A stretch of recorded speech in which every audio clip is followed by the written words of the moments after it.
ঈশ্বরের নামে শপথ করিতেছি যে আজকের ক্রীড়া প্রতিযোগিতায় আমরা প্রতিটি খেলায় খেলোয়াড় সুলভ আচরণ করিব, বন্ধুত্বপূর্ণ পরিবেশে বিচারক মণ্ডলীর সমস্ত সিদ্ধান্ত মানিয়া লইব।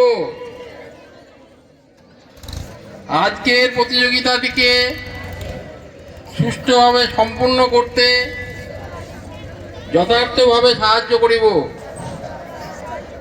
প্রতিটি খেলায় জয় পরাজয় যাহাই আসুক না কেন, নত মস্তকে কায় মনোবাক্যে মানিয়া লইয়া প্রতিযোগিতাটির সুষ্ঠু সম্পাদনের মাধ্যমে বিদ্যালয়ের শ্রীবৃদ্ধির